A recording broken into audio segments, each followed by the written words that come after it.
My name is Eleanor. I'm 82 years old. Right now, I'm sitting on my porch in a small town here in New England. It's been 10 years since my partner Arthur left this world. You know, in America, when you get older and you live by yourself, your children start using a very scary term, assisted living. My kids often say, "Mom, this house is just too big for you," or "You're going to be so lonely there." But they don't understand. They see a house devoid of people. I see a kingdom of freedom. Today, I want to share with you how I, an 82-year-old woman, found joy in the very heart of my own silence. Lesson 1. Drawing the line between being alone and being lonely. My first piece of advice, and honestly the most important one, understand that being alone is a privilege, but being lonely is a state of mind. In America, we value our privacy above almost anything else. Throughout 50 years of marriage, I was a wife, a mother, a dedicated employee. I always lived for the needs of others. And now, for the first time in my life, I am simply myself. I'm not lonely. I'm just finally baiting myself after decades apart. Loneliness only creeps in when you don't truly like the person sitting across from you in the mirror. Lesson 2. The power of discipline within freedom. People often ask me, "What do you do all day?" Well, I keep a very strict routine. At 6 in the morning, I'm up brewing a hot black coffee. I drive my old car down to the town post office to pick up the mail, then stop by the corner bakery. Just seeing familiar faces, even if it's just a nod to the clerk, makes me feel like I'm still a part of this community.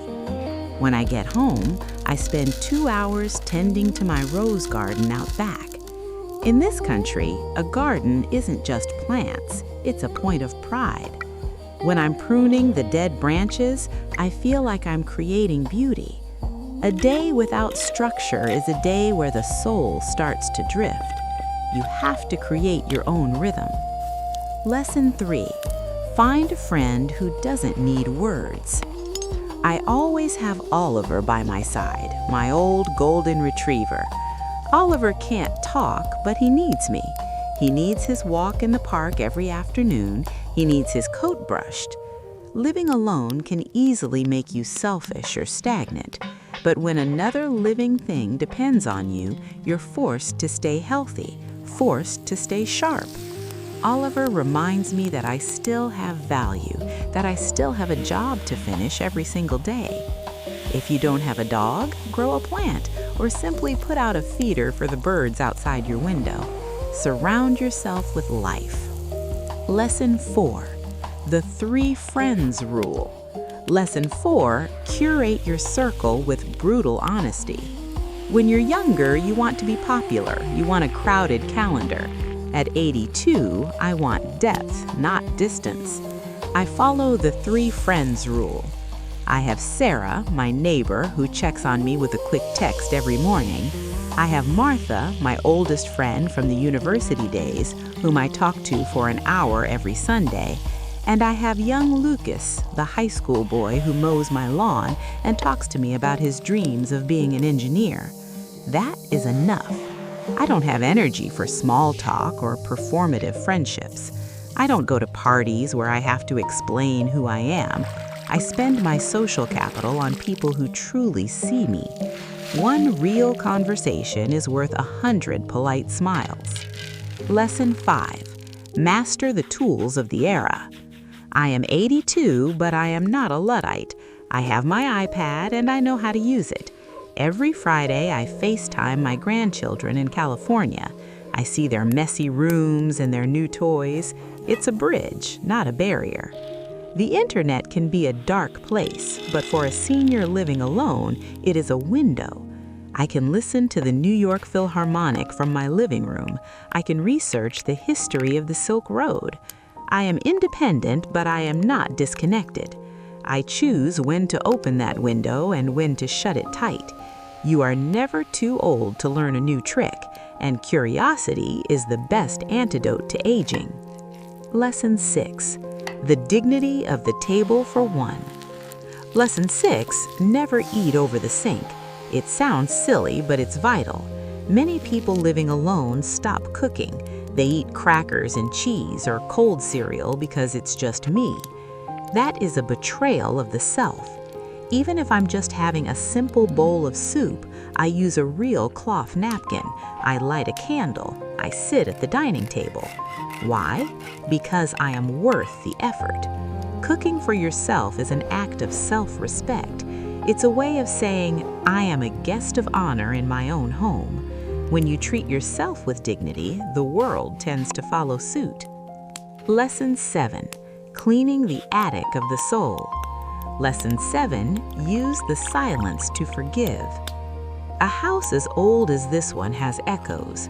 Sometimes, in the quiet of a Tuesday afternoon, I hear an argument Arthur and I had 30 years ago. I remember the mistakes I made with my children, the times I was too sharp or too distracted. When you live with others, you can hide from your past in the noise of the present. When you're alone, your past comes to sit with you. Don't be afraid of it. Use the time to make peace. I've learned to say, I forgive you to the version of myself that existed in 1975. Silence is a great filter. It lets the bitterness settle to the bottom and keeps the gratitude at the top. Lesson 8. The cherish of the uninterrupted mind. This is a rare gift. For most of my life, my brain was a switchboard, constantly handling requests, schedules, and crises. Now, I can start a thought at 9 a.m. and finish it at noon. I can read a book for 4 hours straight without hearing, "Mom, where are my shoes?" This is the intellectual freedom I never knew I wanted. My mind has become a quiet library where I can finally read the books of my own life. It is a profound liberty to be the only person you have to negotiate with. Lessons 9 and 10. Liberty and the Radiant Sunset. Lesson 9, stay curious about the world outside your door. And Lesson 10, make peace with the horizon. My children still worry. They see my white hair and my slow walk and they think I'm fading, but I feel like I'm finally coming into focus. I miss Arthur. I miss his laugh and the way he smelled of old books and peppermint. But missing someone isn't a tragedy, it's a tribute.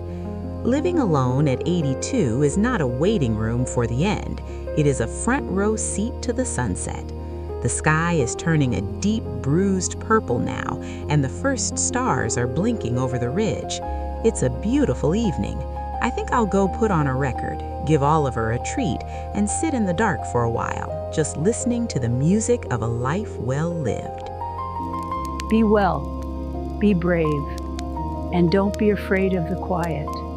Goodbye.